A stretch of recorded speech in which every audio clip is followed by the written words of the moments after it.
નમસ્તે મિત્રો, શાક માટેના આદુ અને લસણ ધોઈ છાલ ઉતારી સાફ કરી અને લઈ લીધું છે. આદુના 2 ટુકડા લઈ લીધા છે. હવે તેને પીસી લઈએ શાકના મસાલા માટે. આપણો મસાલો પીસાઈને રેડી છે. થોડું મીઠું નાખી દઈએ એમાં, થોડા શેકેલા ધાણા અને જીરું એ નાખીને ફરીથી તેને પીસી લઈએ.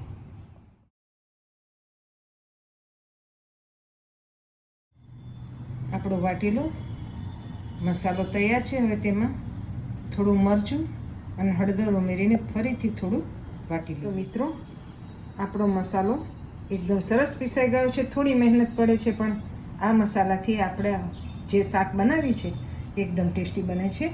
જો એકદમ સાફ કરીને બધો મસાલો પાણીથી ધોઈને લઈ લીધો છે પથ્થર ઉપરથી.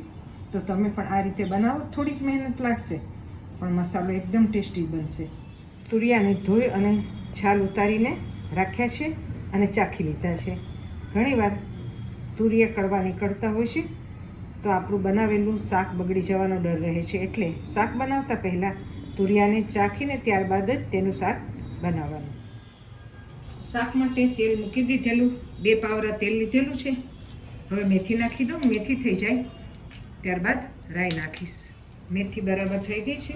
હવે ચપટી રાઈ, ત્યારબાદ થોડું જીરું નાખી. રાઈ અને જીરું થઈ જાય એટલે થોડી હિંગ નાખી દઈએ અને ત્યારબાદ હિંગ થઈ જાય એટલે વાટેલો મસાલો કે જે પાણી સાથે મિક્સ કરેલો છે તે ઉમેરીને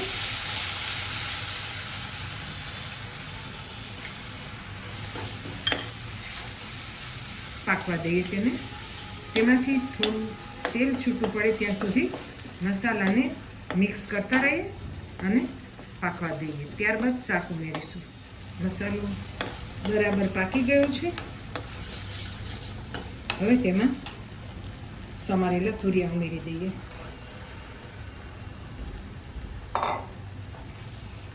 તુરિયાને બરાબર મિક્સ કરી લઈએ થોડી વાર.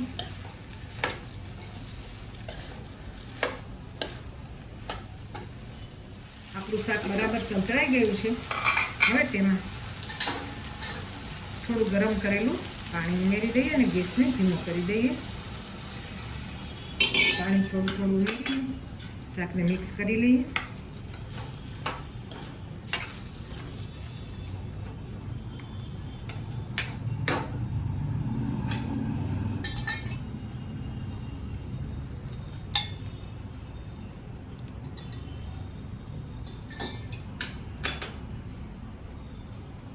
અને શાકને ધીમા તાપે ચડવા દઈએ. શાકને ઢાંકી દઈએ અને ધીમા તાપે ચડવા દઈએ. હવે એકવાર શાક ચેક કરી લઈએ.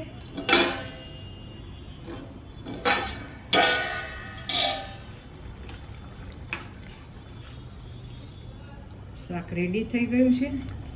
હવે આ સ્ટેજ ઉપર આપણે તેમાં થોડી સેવ ઉમેરી દઈશું. સેવ પણ ઘરે બનાવેલી છે. સેવ અને તુરિયાનું શાક એકદમ સરસ લાગે છે.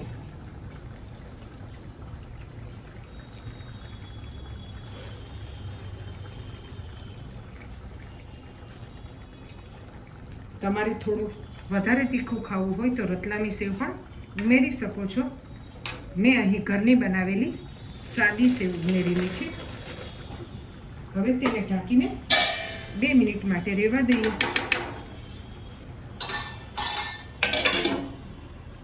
હવે એકવાર આપણે શાક ચેક કરી લઈએ.